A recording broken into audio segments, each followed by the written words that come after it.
I want to bring out Mr. Kevin Sorbo. I consider him to be a good friend.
Thank you.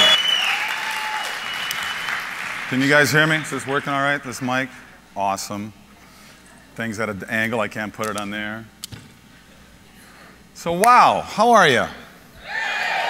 So I had a little dinner last night with some of the big Laminine bigwig guys. So we got Korea, we've got Malaysia, we've got Indonesia, we've got the Philippines, and we got the US. We got Russia. We've got Russia here, for crying out loud. It's like the NATO of health right here. We don't need NATO. NATO doesn't do crap for the world. This company does do something for the world. That's what's the amazing thing. So if you don't know who I am, my name is Kevin Sorbo. I am an actor. I played Hercules for many years on TV. I'm going to brag about Hercules because it became the most watched TV show in the world. We passed Baywatch. I say because we had a lot of women. We showed a lot of cleavage, so I call it Baywatch BC. I went on to do another series called Andromeda for 5 years after that. Andromeda, for those sci-fi fans, we got a few. I'm a big Gene Roddenberry fan, so it was the first show Gene Roddenberry created after Star Trek. So I'm in New Zealand 7 years filming Hercules from '93 to 2000. I'm in Canada for 5 years from 2000 to 2005. And then I went on to the last 7, 8 years. I've shot about 40 movies. I've shot 5 more already this year. So that's my introduction to you with my little resume for those who don't know who I am. Now you do. Stan's story is true. I kind of buzz through these gifting suites. I go when I can. They're mostly for women. They rarely give guys stuff when you go to these things. My wife says, go and get me some stuff. So that's how I end up there. The coolest thing, I think, I got to backtrack a little bit. The coolest thing I ever did, I was at a Super Bowl gifting suite years ago in Arizona. And these guys from Spalding were there, and they had a basketball hoop and backboard and everything. He said, yeah, we'll come to your house and set this up. I went, you giving me this? And he said, yes, I'm giving you that. And I was like blown. I have it. I've had it for 6 years. I use it all the time. So it was like, for me, that was the coolest gift. But I'm going to backtrack now to why Laminine is important to my life and how this whole meeting with Stan took place. A lot of people didn't know what was going on with my story until recently. I have a book that just came out. Well, it came out 2 years ago. It is called True Strength, and somebody just held it up right now. Thank you. And thank you. I wish I didn't have to write the book, and I'll tell you why. It was the last 3 months of the 5th year of Hercules. And I was having problems with my left shoulder. I couldn't figure what was going on with my shoulder. I was having all these pains, and I was getting these 3 fingers here kept getting more cold and more numb. And it was bugging me. And I called my doctor back in LA, and I said, you know, I got these things going on. He said, well, have you hit your elbow funny bone lately? And I said, you know, I hit it every day. I'm doing 3 fight scenes every episode. We're beating each other up all the time. So he said, you probably smashed your ulnar nerve. Don't pay attention to it. So I just kind of blew it off. And as I did with a lot of bumps and bruises I got on the show. So I get back to LA. I was doing press on, we finished season 5. I come back to Los Angeles. I was doing press on a movie I did called Kull the Conqueror, which is a prequel to Conan the Barbarian. So I was in New York doing Letterman. I was all different places. And while I was up in Boston doing some press, it got so bad with my shoulder, I called my doctor again. I called the studio, actually, Universal Studios. I said, we're going to send a doctor to your room to check you out. Doctor comes up to my room. His name was Dr. Dye. I said, you're a freaking doctor.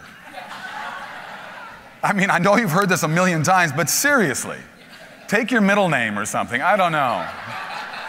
It was just anyway, he hit it on the nail. He said, something cardiovascular is going on with you. So I'm back to LA. I'm in LA. I go see my doctor again. He finds a lump in my left shoulder. The lump, they want to do a biopsy on it. I'm freaking out a little bit because I don't know what's going on. I've been healthy my whole life. I go to my chiropractor. I've been going through for 8 years to this guy. 8 years. He's never cracked my neck in 8 years. I don't like my neck cracked. I can crack any other part of my body, leave my neck alone. I'm laying on the table. He says to me, yeah, you got something going on here. He's working my shoulder. A voice inside my head says, don't let him crack your neck. I opened my eyes and said, what did you say? He said, I didn't say anything. I closed my eyes again.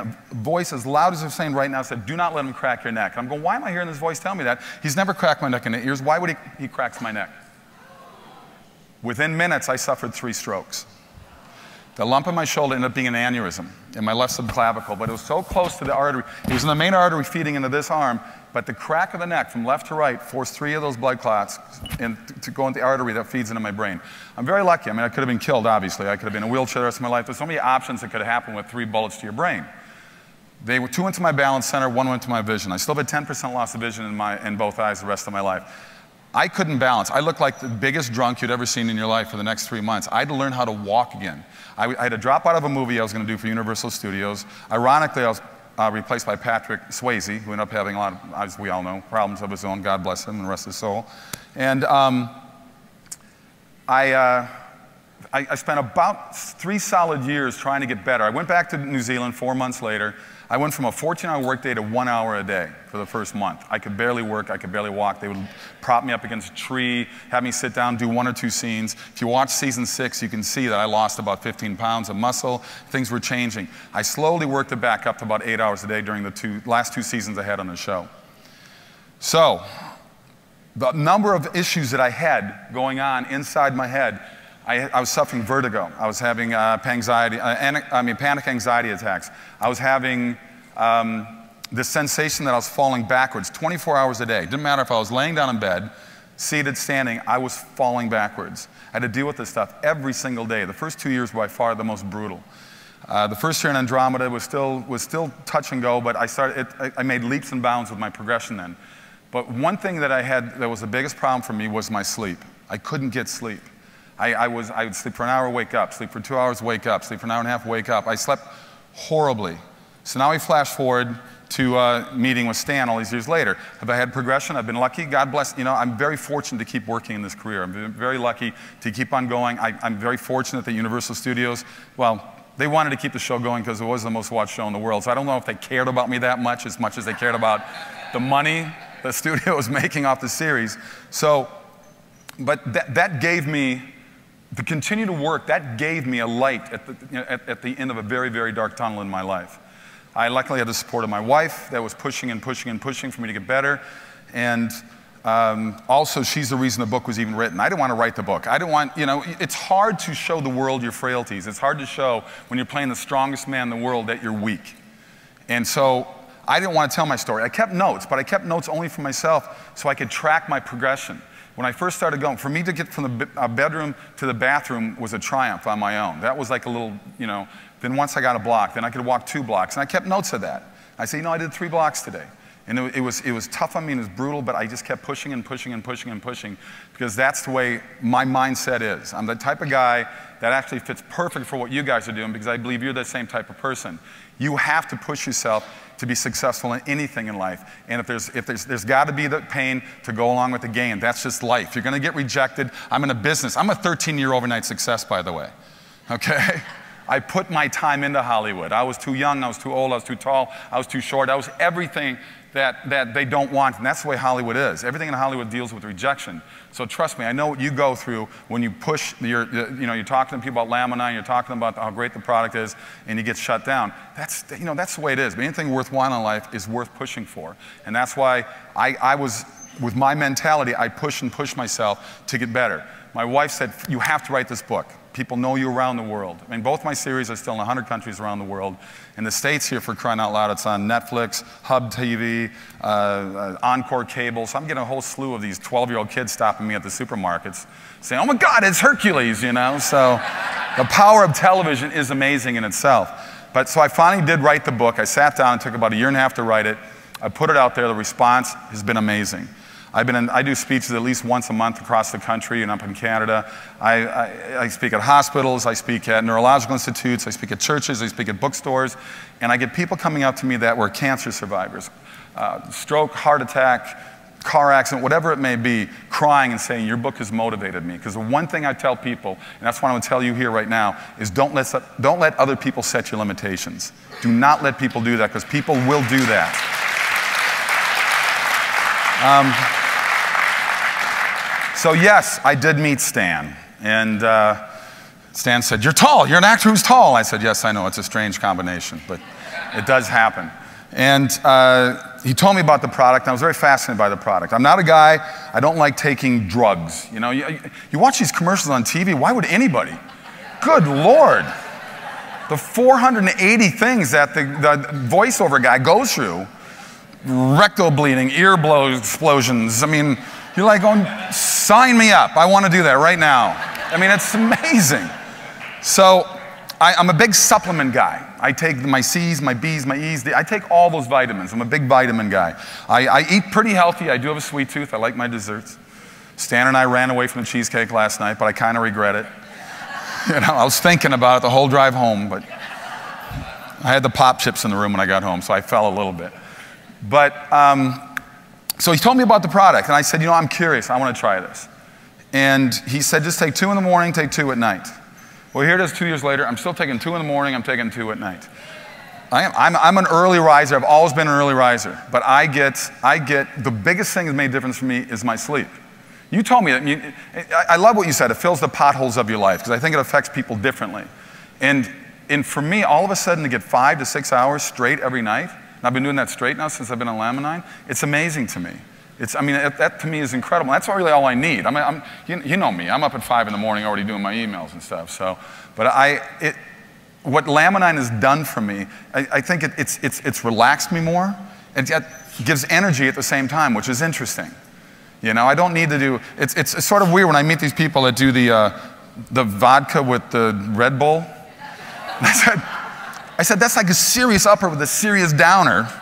I mean, your body's just going to go all over the place. It's not going to figure out what to even do with itself. But to sit there and to talk to friends, look, I have Laminine with me all the time. I took my 2 last night. I took my 2 this morning already. When I'm on airplanes, I'm always next to somebody. I fly a lot.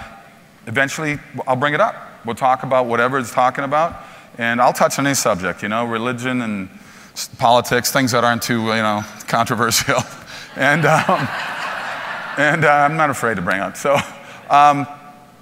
and I'll bring up Laminine. And I have met people that are very interested, have got a hold of Stan with it and got a hold of me. And to me, it's just a matter of getting out there and pushing yourself and pushing yourself. And that's what I do. I mean, I'm not up here they're not paying me as a celebrity to be on the team. I'm the same thing as you are. I'm out there making my calls. I'm out there trying to get people to get together. I'm putting on Facebook. I'm putting on Twitter. I'm trying to get a hold of people to come be involved in this product.